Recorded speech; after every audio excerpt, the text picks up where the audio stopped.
So in my last video, I ended up getting into Psalm 18, and there's still a lot more in here I'd like to show. So, as we saw, this was like a death and resurrection passage. And it's like what Jesus said, where the carcasses, there the eagle will be assembled. And that smoke going up and a devouring fire by his mouth. Coals were set by it. So he parted the heavens and came down, and darkness was under his feet. And this is one of those things too where they're kind of like going ahead and back. It's just like Jesus when he says, you'll see the Son of Man coming on the clouds, and um, so this is one of those type of deals. This is like a future because he is going to come down. And darkness was under his feet. It's the evil below, and he rode on a cherub and flew.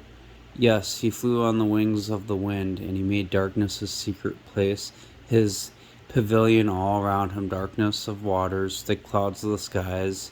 Now the brightness before him, thick clouds passed with hailstorms and coals of fire. And this gives you that clue to this like in Revelation at the return. And Yahweh thundered in the heavens, and Elion gave his voice, hailstones and coals of fire.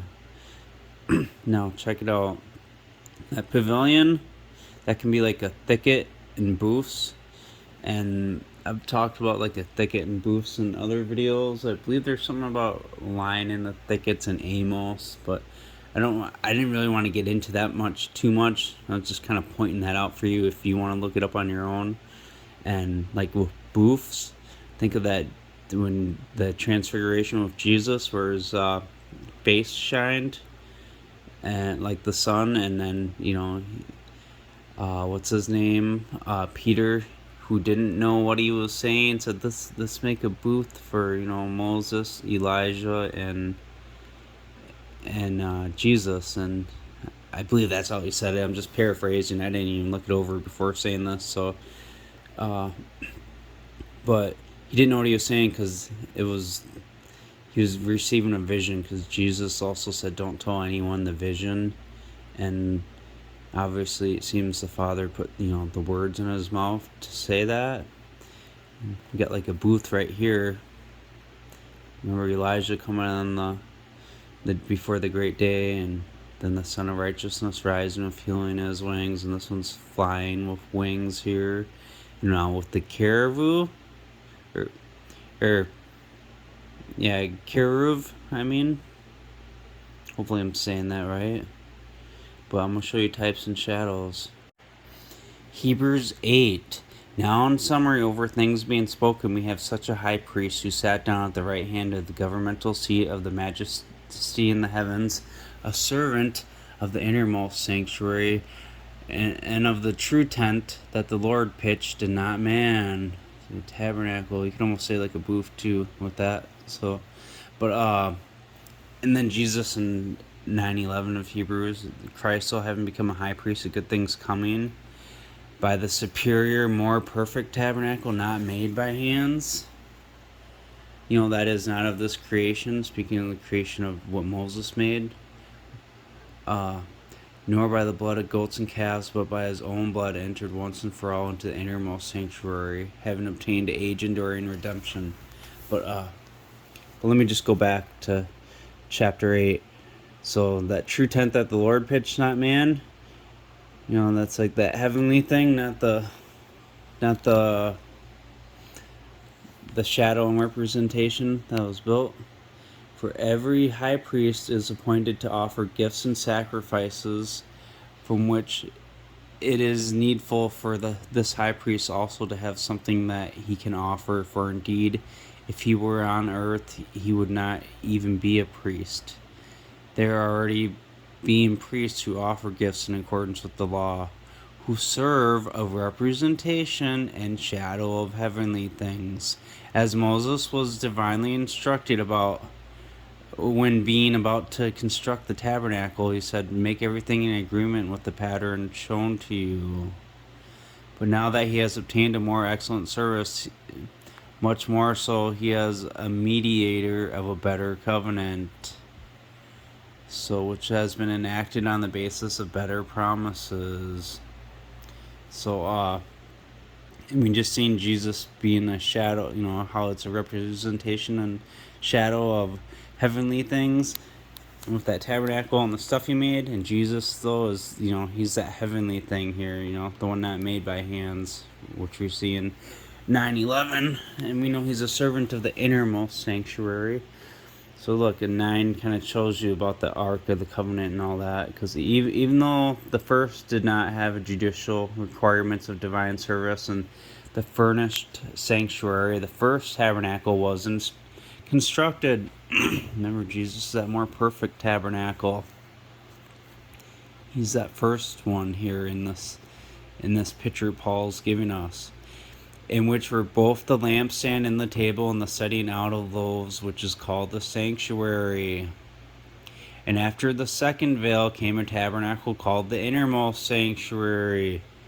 Now Jesus, that one that sat down on the governmental seat in the heavens, obviously is Jesus, a servant of the innermost sanctuary and of the true tent that the Lord pitched, and not man, where we have an anchor of life, firm, secure, making entrance into the inner area of the veil, because Jesus entered into the innermost sanctuary, where a forerunner has entered for us. Jesus, he's the one that went into the innermost sanctuary, because he was that first tabernacle, the forerunner, the one to come first.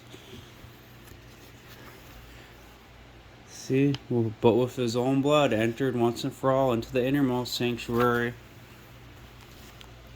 It tells you what happens in the innermost sanctuary if you know about it. Like, the blood gets spread on all this stuff in there, and you got to read the Old Testament to know that stuff, though. So the first tabernacle was constructed, so yeah, the loaves, which is called the sanctuary. So, and after the second veil, and Jesus entered in there, a tabernacle called the innermost sanctuary, having the golden censer and the Ark of the Covenant, overlaid in every part with gold, in which there was a golden pot holding the manna. Think that manna and that bread come down. You can read like Psalm 78, I believe, kind of tells that story about speaking in dark sayings and how Jesus fulfilled that part. And there's, that's something that the prophets do too when they're speaking his words. And it talks about the Moses' time and manna coming down in that psalm, and talks about the one of his right hand, which you gotta know the blessings. It's obviously Ephraim, but and the rod of Aaron which budded, and the tablets of the covenant, and above it the cherubim of glory, overshadowing the mercy seat, concerning which is not now the time to speak in detail. So like it says that Psalm 18:10, he rode on a cherub and flew. Yes, he flew on the wings of the wind. Exodus 25. So it says, and let them make me a sanctuary, so I might live among them. And you shall make it in keeping with everything I show you, after the pattern of the tabernacle and the pattern of all its instruments. Remember, these are a shadow of heavenly things to come. They're foreshadowing, like Paul told you. So you got all these instructions on making it, and put poles into the rings and by the sides of the ark so that the ark can be carried with them. So look, and you shall put the testimony into the ark that I will give you. Just makes me think of Psalm 132 again. So arise into your rest, you in the ark of your strength, and that shadow, the heavenly one. Let your priests be clothed with righteousness, and let your excellent people shout for joy for the sake of your servant David. Do not turn away the face of your anointed man. Yahweh has sworn to David in truth, he will not turn from it. I will put on your throne the fruit of your body, if your sons keep my covenant and my testimony that I will teach them. Their sons will sit on your throne from eon to eon. So, and you shall put the testimony into the ark that I give you. Back in that Exodus 25. So that's that testimony from that first tabernacle going into the ark that has the golden censer and the Ark of the Covenant with the bowl holding the manna. And you shall make the mercy seat of pure gold, its length and so measurements, and you shall make 2 cherubim of gold, and you shall make them of beaten work in the 2 ends of the mercy seat. So you get a little picture shown here, and make one cherub on the one end and the other cherub on the other end. And out of the mercy seat you shall make the cherubim on the 2 ends, and the cherubim shall stretch out wings on high, covering the mercy seat with their wings, and with their faces towards each other. The mercy seat shall be towards the faces of the cherubim. So now, remember, this stuff was a shadow and representation of heavenly things. And you shall put the mercy seat at the top of the ark, and in the ark you shall put the testimony that I will give you. So in the ark you shall put the testimony that I will give you. Now if your sons keep the testimony that I will give you, you will have the fruit of your body. Because there really wasn't anything on the mercy seat here, and you will meet. And I will meet with you there, and I will commune with you from above the mercy seat, from between the 2 cherubim that are on the ark of the testimony, about everything I command you concerning the sons of Israel. So back in the Hebrews 9 then.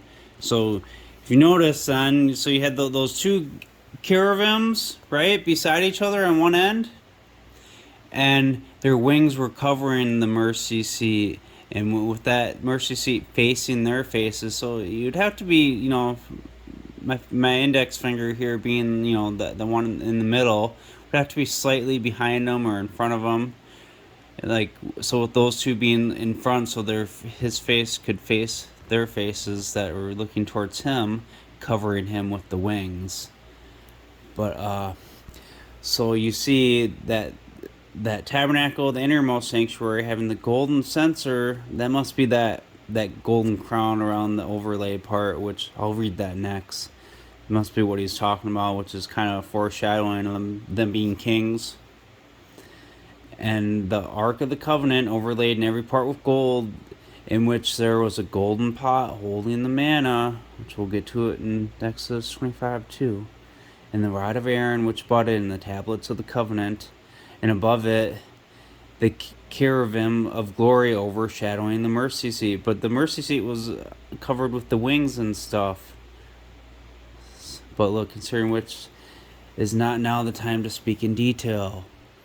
Now, with these things having been prepared in this way, the priests at all times enter into the first tabernacle, carrying out the services. But the sacrifices. So sacrifice happens, and the testimony that will teach you. But the high priest goes into the second alone once in the year, not without blood, that he offers for himself and for the sins of the ignorance of the people. The Holy Spirit signifying this. The way into the innermost sanctuary had not yet been brought to light, while the first tabernacle was still standing.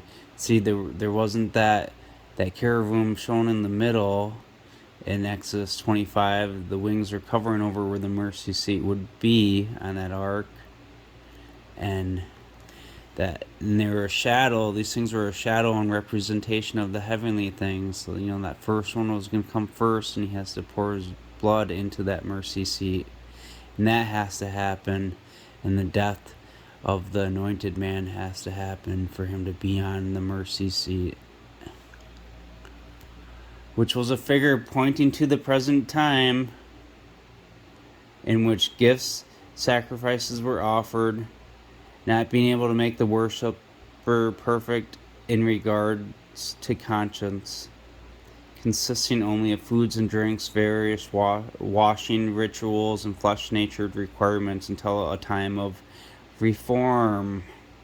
Remember what Jesus said to in John 7:38, 39, right around there? So, out of my belly will flow rivers of living water. Uh, so, and it said that he spoke that concerning another spirit, so obviously it wasn't speaking of himself. But the Holy Spirit had not yet come yet because he had not yet been glorified. Because, that first tabernacle was still standing, he had to go away, and then the other one was going to come later. Because if you know about the covenants and, in you, like the mystery of Christ in you, so this is the living descendant of Jesus. So back in Exodus 25, so, you got that sanctuary he's making, tabernacle, the ark, the mercy seat, and all that. So the mercy seat shall be towards the faces of the cherubim, so covering the mercy seat with their wings, because those other two cherubims are on the other end, like I said, and they're covering the mercy seat. And the mercy seat shall be towards the faces of the cherubim, so if it's like directly in the middle, it's not really facing towards them, so it's probably back a little more, signaling like this is like the king of kings right here, and these two are, like his head men.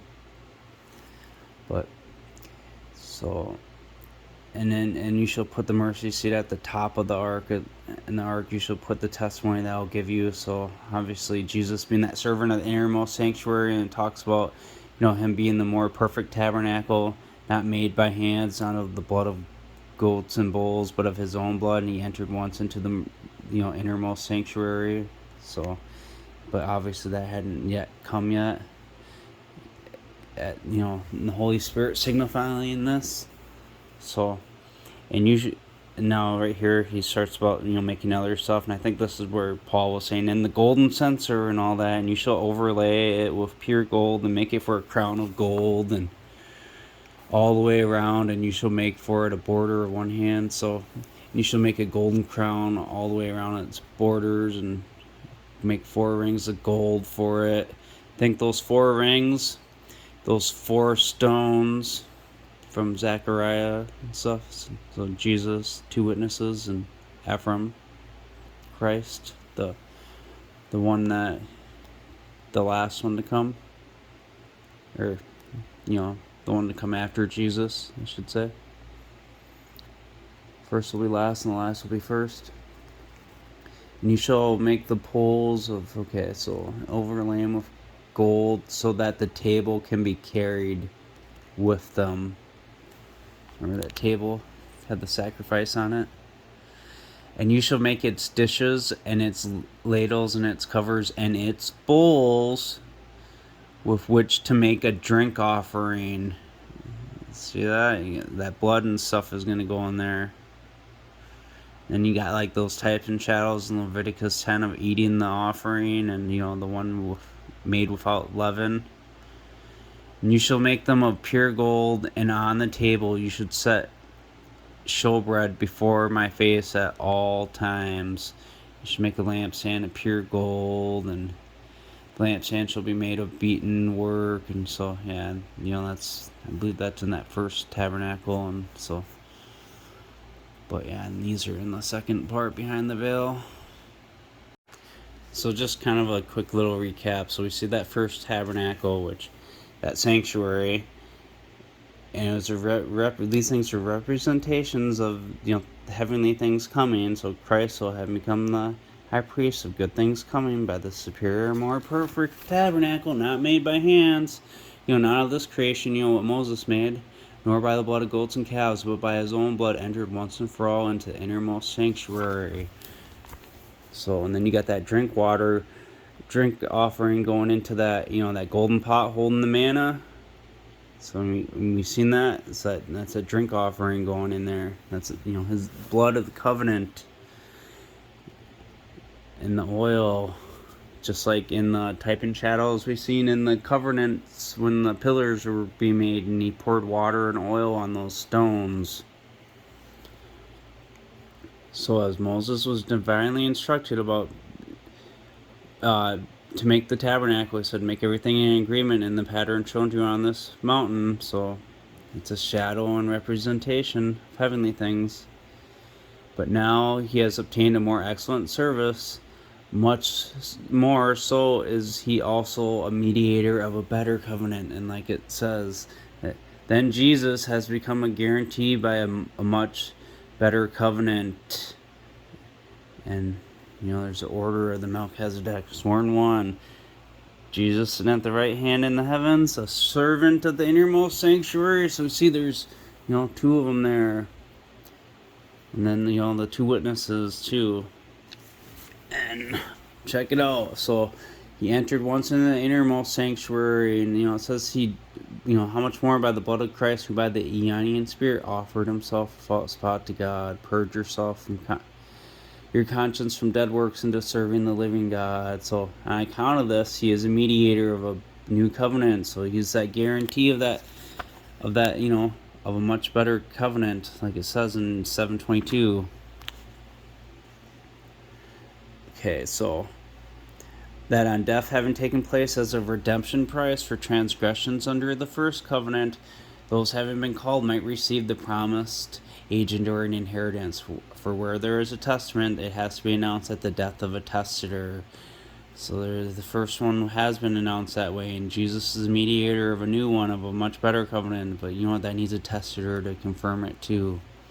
For a testament is confirmed on the basis of the deceased, since it is of no force while the testator is alive. And got that testimony that Jesus entered into the innermost sanctuary, and that's gonna have to be confirmed on the basis of the deceased. It's not in force while the testator is alive.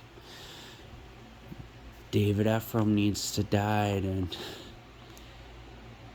on which grounds not even the first was inaugurated without blood, so not even the second will be inaugurated without blood. For every commandment according to the law spoken by Moses to all the people, he took the blood of calves and goats with water and scarlet wool and hyssop, and he sprinkled both the scroll itself and all the people, saying, this is the blood of the covenant that God has commanded you. And think, him sprinkling the scroll itself.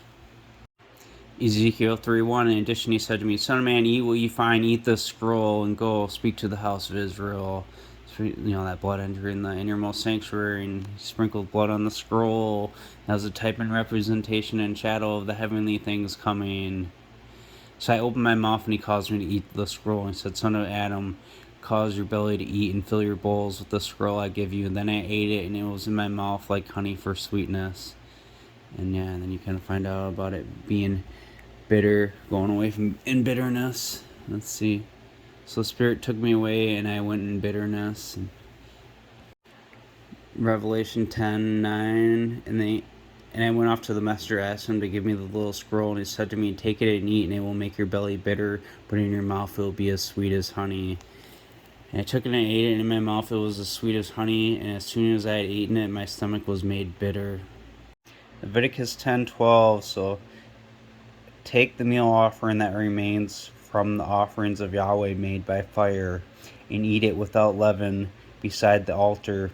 Jesus, that bread without leaven, for it is especially dedicated. And you shall eat it in the sanctuary, because it is your portion and your son's portions. See how you get the innermost sanctuary taking it, but then it's also going to be given to others. See those two witnesses. From the sacrifices of Yahweh made by fire, for this is what I have been commanded. And so you got that wave offering and all that, and you get up here to verse 17.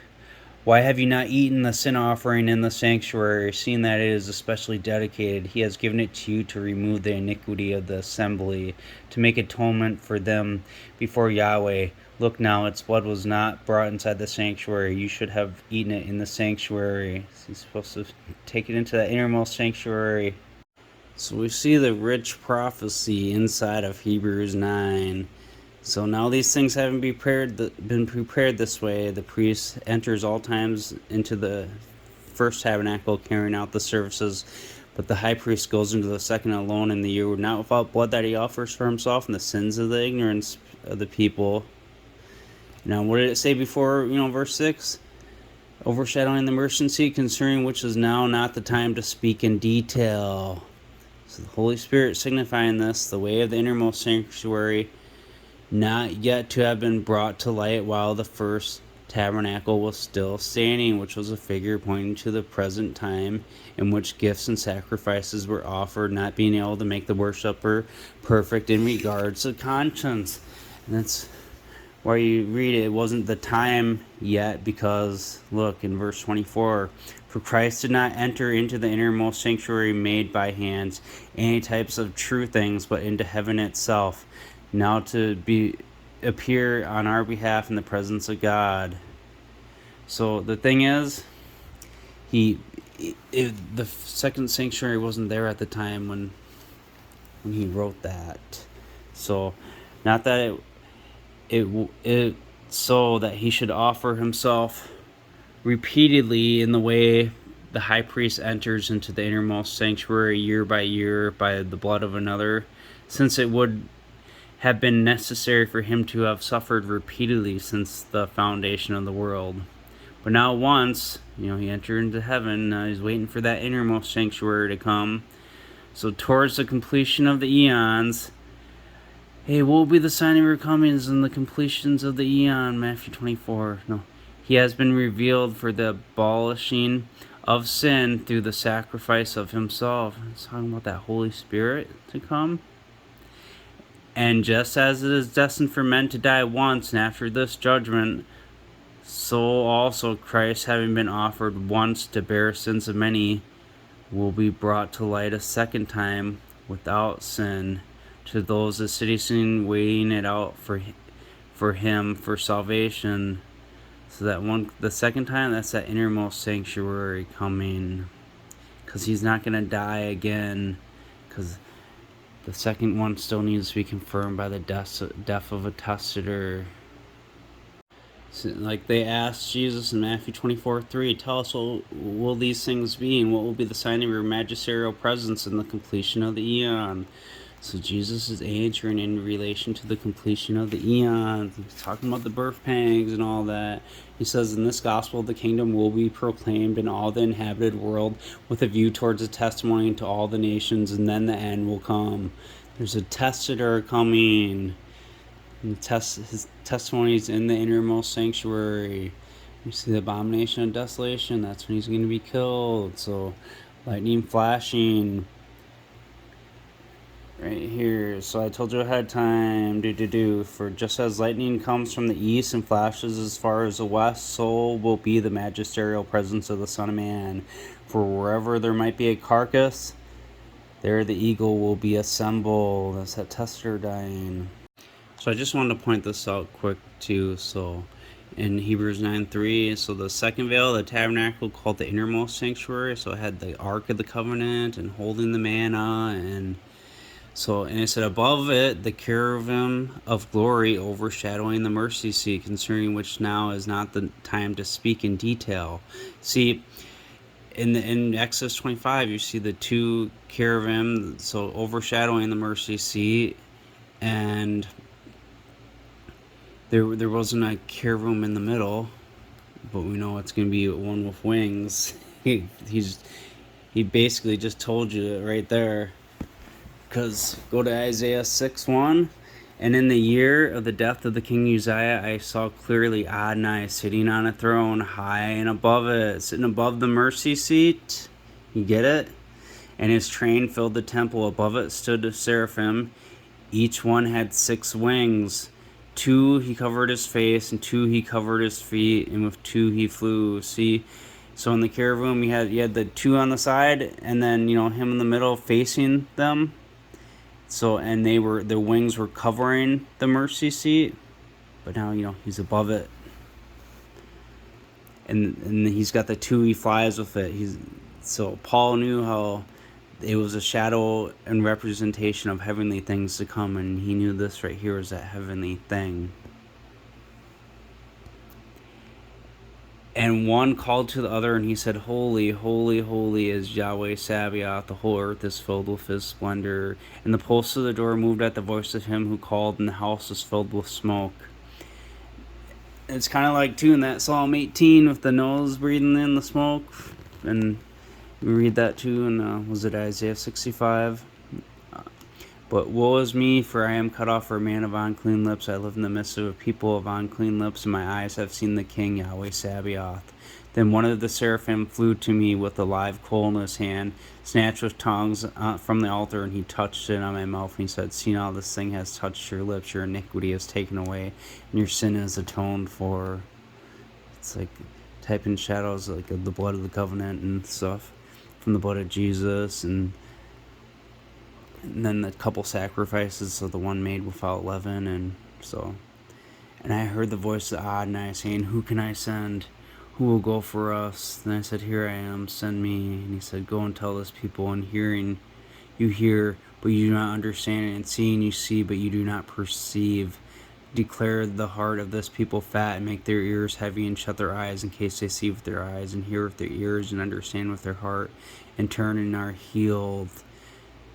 And then I said, Adonai, how long? And he answered, Until the cities are desolate for any inhabitant, and the houses without a man, and the soil is laid waste. And Yahweh sent men far away, and the desolation in the midst of the land is terrible, but still a tenth part will be in it, and it will again be swept away.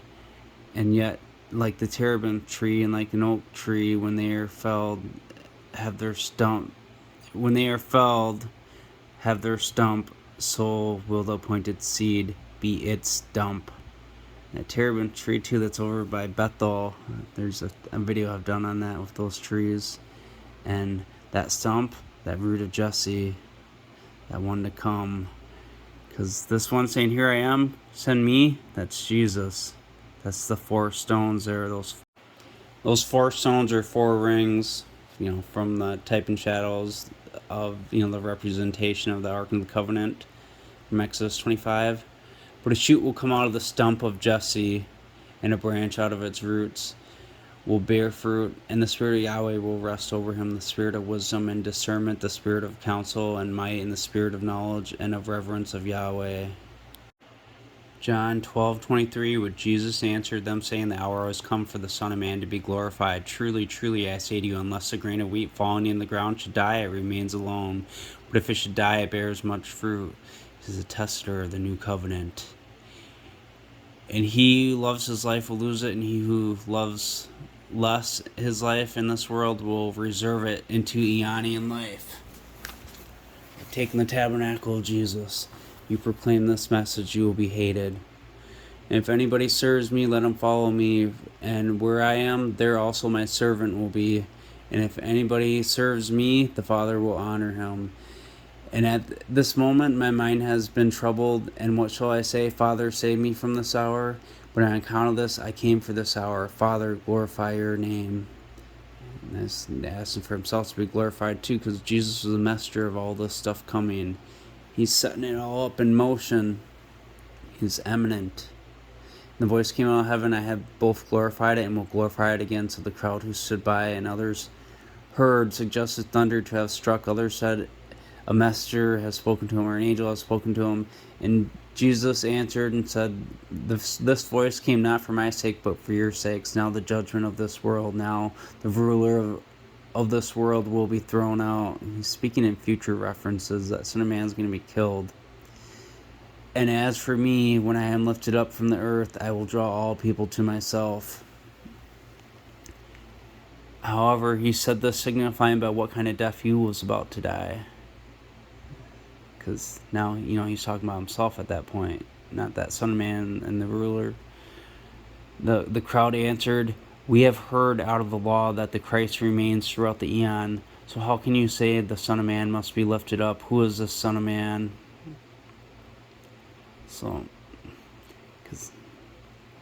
Jesus said, The light is with you for just a little while. Walk while you have the light, so darkness might not overtake you.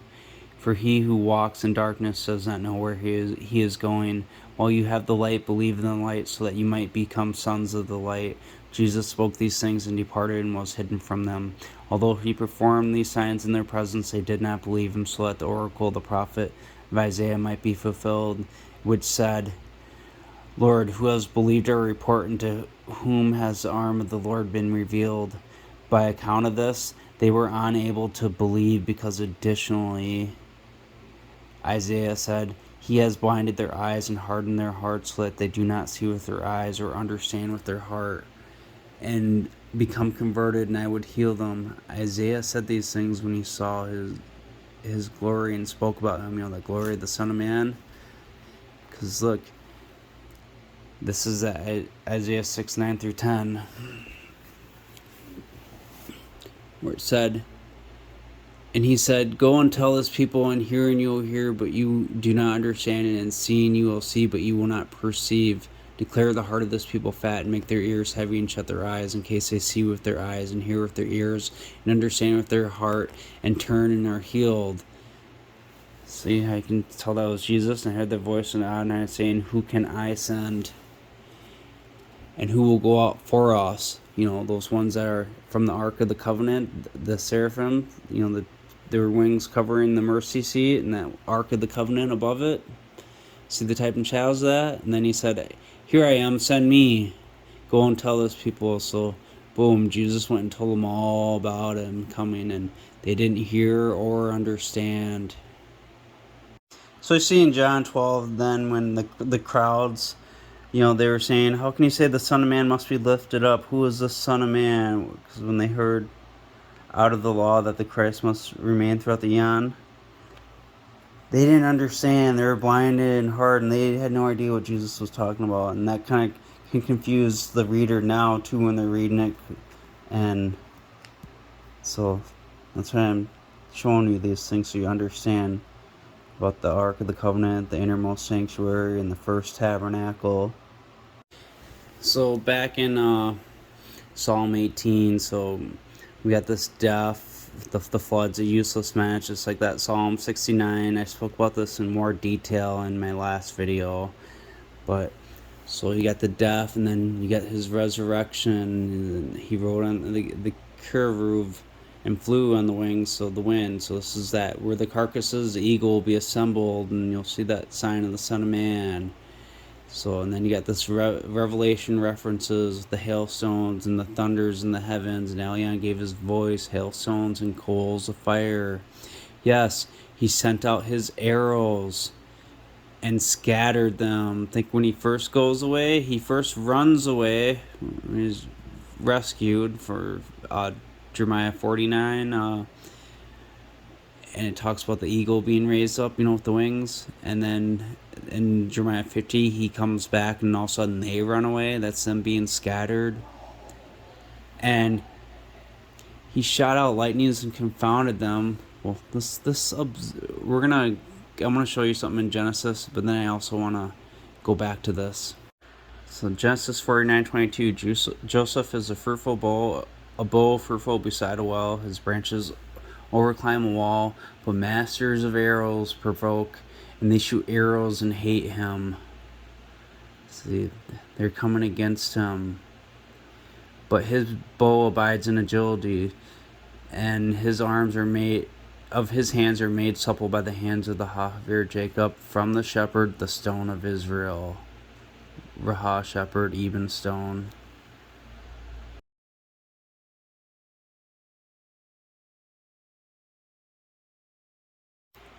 So that's at 72:32 but the master of arrows provoke, and they shoot 72:32 arrows and hate him. So back in Psalm 18, so yes, he sent out his arrows. So think with Joseph, and they shoot arrows at him and hate him, but his bow abides in agility, and his hands are made supple by the hands of the Haver Jacob, from the shepherd, the stone of Israel, and scattered them, and he shot out that 72:32 lightnings and confounded them. So we see that's that same 72:32, like the shooting of arrows, and like that type of thing. So I believe this would be more properly translated like, yes, he sent out his arrows and scattered them, and he shot like lightning and confounded them. Like lightning flashes from the east to the west, so too shall be the sign of the Son of Man. Wherever the carcass is, the eagle will be assembled. He's got the wings and the cherub, and then, he was rescued from a strong enemy, from those who hated him. He sent a word from above and took me, drew me out of many waters. Jesus said he will raise him up at the last day. John 6:53. So Jesus said to him, truly, truly, I say to you, unless you eat the flesh of the Son of Man and drink his blood, you do not have life in you. He who feeds on my flesh and drinks my blood has yawning life, the innermost sanctuary. And I will raise him up in the last day. For my flesh most truly is food, and my blood most truly is drink. Like that drink going into the bowl in the innermost sanctuary. So he who feeds on my flesh and drinks my blood remains in me, and I in him. As the living Father authorized me, and I live through the Father, the one feeding on me will also live through me. This is the bread come down from heaven, not comparable to what your fathers ate, the manna, and died. He who eats this bread will live throughout the eon. So you see, 2, he heard my voice out of his temple, and my call came before him into his ears. His temple being Jesus up in heaven at that time. And he's, rescuing him out of the waters because he resurrects him. So then it talks about him, coming down too. So in the hailstones and stuff, he's that bread come down.